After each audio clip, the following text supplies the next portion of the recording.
সম্মানিত সুধী, আপনার আমার নবী, প্রিয় নবী, দু জাহানের বাদশা, সকল নবীদের মাতার মুকুট, সাহাবীদেরকে নিয়ে একদিন যখন আল্লাহর নবী সাল্লাল্লাহু আলাইহি ওয়াসাল্লাম অবস্থান করেছিলেন, একজন বৃদ্ধা মহিলা হাতে লাঠি নিয়ে ভর দিয়া ডেকে ডেকে বললেন, ইয়া মুহাম্মদ কোথায়, মুহাম্মদ কোথায়, তোমরা কি মুহাম্মদকে দেখেছ?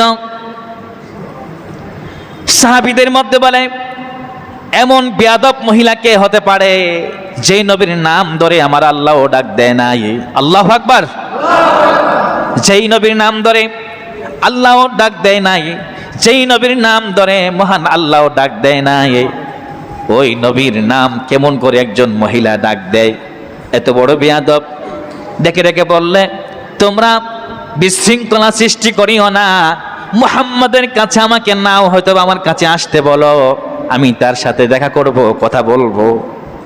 তখন এই মহিলার কথাগুলো একজন সাহাবী নবীর কাছে গিয়ে বললেন, ইয়া রাসূলুল্লাহ, একজন মহিলা লাঠি বর দিয়া আপনাকে অনুসন্ধান করেছে, আপনার নাম ধরে ধরে দেখেছেন, যেই আমার আমার আল্লাহ কোরআনে কোথাও কোনো জায়গার মধ্যে আপনার নাম ধরে ডাকে নাই।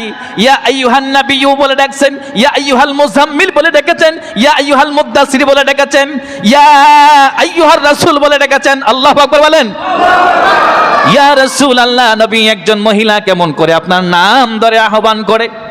আমার নবীজি বললেন, সাহাবীরা তোমরা রাগান্বিত হয়েও না, আমাকে নিয়ে যাও মহিলার কাছে। আমার নবী আস্তে আস্তে করে মহিলার কাছে আইসা মহিলাকে দেখার সাথে সাথেই মহিলাকে ধরে বললেন এবং মহিলাকে সম্মান জানালেন, দাঁড়িয়ে গেলেন। মহিলার সম্মানে আমার নবী দাঁড়ায় গেলেন। সুবহানাল্লাহ বলবেন না? আমার নবী সম্মান দিলেন, সম্মান জানালেন। এবার মহিলাকে বললেন, মা তুমি কেন এসেছো? আমি এসেছি, মুহাম্মদ তোমার সাথে কতদিন ধরে দেখা হয় না।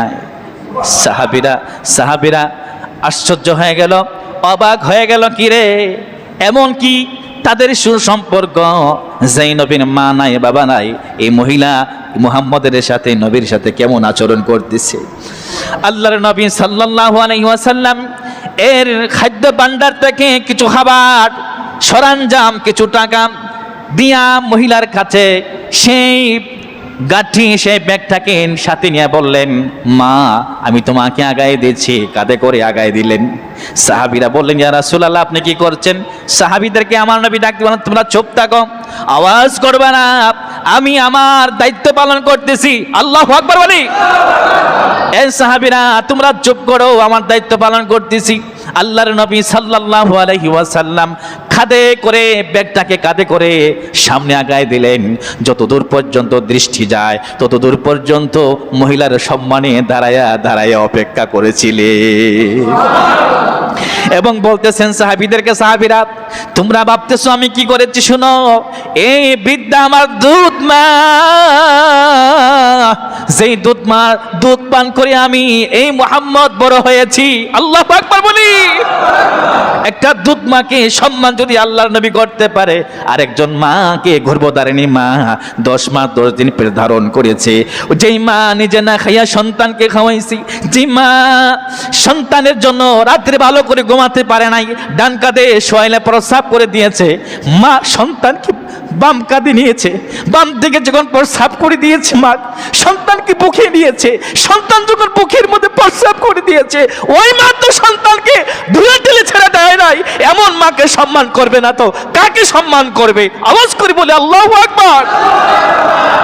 এই জন্য আল্লাহ বলেছেন, ও কদা রাব্বুকা আল্লা তা'বুদু ইল্লা ইয়াহু ওয়া বিল ওয়ালিদাইনি ইহসানা।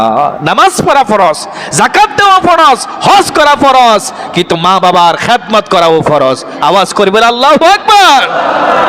কিন্তু আজ আমার সমাজে বউকে প্রাধান্য দিয়ে মা চোখের পানি দিনের পর দিন, মাসের পর মাস, বছরের পর বছর সন্তান মাকে কান্না করেছে। আছে না নাই? আছে না নাই? কিন্তু বউ, স্ত্রী মা বাবার জন্য ঘর থেকে বিদায় করা এটা জায়েজ আছে, কিন্তু স্ত্রীর জন্য মাকে দূরে সরানো যাবে না। কিন্তু আজ আমার সমাজে এমনটা হয়ে গেছে, মা বুঝে না, মা পাগল, মার আকল নাই, কিন্তু মাকে কান্না করে থাকছে, দিনের পর দিন কান্না করে থাকছে। এমন সন্তান যদি হাজারো বার হজ করে, এমন সন্তান যদি সাজদা করতে করতে তার কবরে দাগ ফালিয়ে দেয়, মার একটা পুরো চোখের পানির বিনিময় এই সন্তান কোনোদিন জান্নাতে যেতে পারবে না। এটা আমার নবীর মুখের হাদিস। আল্লাহু আকবার বলেন।